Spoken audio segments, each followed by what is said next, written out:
న్యూజిలాండ్తో జరుగుతున్నటువంటి సెమీఫైనల్ వరకు అద్భుతంగా విజయం సాధించి వన్ సైడెడ్ విక్టరీ, అసలు ఇక ప్రాబ్లమే లేదు అనుకున్నటువంటి స్టేజీలో జరిగినట్టు. సరే, మొన్న న్యూజిలాండ్కి సంబంధించి సెమీఫైనల్ సందర్భంలో జరిగింది ఒక ఎత్తు అయితే, ఇప్పుడు ఫైనల్స్లో న్యూజిలాండ్తో ఆడుతున్నటువంటి సందర్భంలో వాళ్ళు చాలా స్ట్రాటజిక్గా ఆడారు. ముందైతే కనుక అయిపోయింది అనుకున్నటువంటి దశ 200 దగ్గరనో ఆపేస్తారనుకుంటుంది. మొదటైతే ఓపెనర్లో బాదుడు చూస్తే 300 దాకా వెళ్తుందేమో అన్నటువంటి సిచ్యుయేషన్ నుంచి ఆ తర్వాత పరిస్థితి 1 by 1 మార్చుకుంటూ వచ్చారు. టోటల్గా వరుణ్ చక్రవర్తి మరొకసారి బ్రేక్ త్రూ ఇవ్వడం అన్నది ఇక్కడ కీలకమైనటువంటిది. ఆ తర్వాత స్పిన్నర్లు కుల్భూషణ్ యాదవ్ లాంటి వాళ్ళు స్ట్రాటజిక్గా చేసుకొచ్చినటువంటి, కుల్దీప్ యాదవ్ లాంటి వాళ్ళు చేసుకొచ్చినటువంటి ఒక స్పెల్తో అద్భుతమైనటువంటి ఆధిపత్యం సాధించగలిగింది. కానీ చివర్లో బౌలింగ్లో వీక్ అనే కంటే కూడా దూకుడుగా ఆడినటువంటి న్యూజిలాండ్ చేతిలో వికెట్లు ఉన్నాయి కాబట్టి వాయించి వదిలిపెట్టింది 251 రన్స్. అంటే చాలా స్ట్రాంగ్. ఎందుకంటే మనం దాదాపుగా 4 క్యాచ్లు మిస్ అయ్యాం, దాదాపు 3-4 సార్లు రన్అట్ మిస్ అయినటువంటి పరిస్థితి.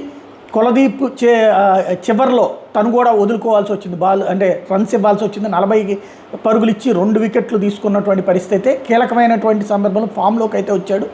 అదే సందర్భంలో కుల్దీప్ రవిచంద్రన్ని అవుట్ చేయడం కుల్దీప్ యాదవ్ చేసుకొస్తే కుల్దీప్ వరుణ్ చక్రవర్తి చెరో 2 వికెట్లు, ఎవరు కూడా 3 స్పెల్లో 5 స్పెల్ చేయడం కుదరలేదు. మొన్న చేసినటువంటి తరహాలో వరుణ్ చక్రవర్తికి కూడా ఆ స్థాయిలో కుదరలేదు.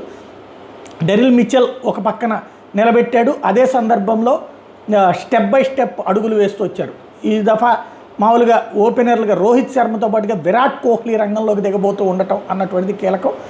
ఓవరాల్గా 251 పరుగులంటే మనం ఓ రకంగా చెప్పాలంటే 280కి ప్రిపేర్ అవ్వాలి. ఎందుకంటే న్యూజిలాండ్ ఫీల్డింగ్ అంత స్ట్రాంగ్గా ఉంటుంది. మనోళ్ళకి మళ్ళీ వికెట్లు వదులుకోరు, అంటే క్యాచ్లు వదులుకోవడం లేకపోతే రన్స్ వదిలిపెట్టడం లాంటివి జరగదు. చాలా స్ట్రాంగ్ ఫీల్డింగ్ ఉంటుంది కాబట్టి 20-30 పరుగులు ఎక్కువ చేయాల్సిన పరిస్థితి, అంత కష్టపడాల్సినటువంటి పరిస్థితి ఉంటుంది. ఇవాళ బ్యాట్స్మెన్స్ అయితే స్ట్రాంగ్ ఉన్నారు, కానీ ఇవాళ స్పిన్నర్లు మొత్తం టోటల్గా 5గురుతో రంగంలోకి దిగటం అన్నటువంటి కాన్సెప్ట్ వలన బ్యాటింగ్కి ఎంత మేరకు ఉంది. రోహిత్ శర్మ, కోహ్లీ సరే చివరిలో ఆడగలిగేటటువంటి జడేజా దగ్గర నుంచి ఇదంతా ఒక ఎత్తు. స్టార్టింగ్లో అద్భుతమైనట్టు నిలబడి ఆడితే రోహిత్ శర్మ, విరాట్ కోహ్లీ, శ్రేయస్ అయ్యర్ లాంటి వాళ్ళు నిలబడి ఆడారు అంటే ఆటకి ప్రాబ్లం లేదు అంటే కనుక న్యూజిలాండ్ అయితే గట్టి వ్యూహాలతోనే వచ్చినట్టు కనబడుతుంది. బహుముఖ వ్యూహం పడినట్టు కనబడుతుంది. మొన్న తిన్న దెబ్బల నేపథ్యంలో ఎలా ఉంటుందో చూడాలి.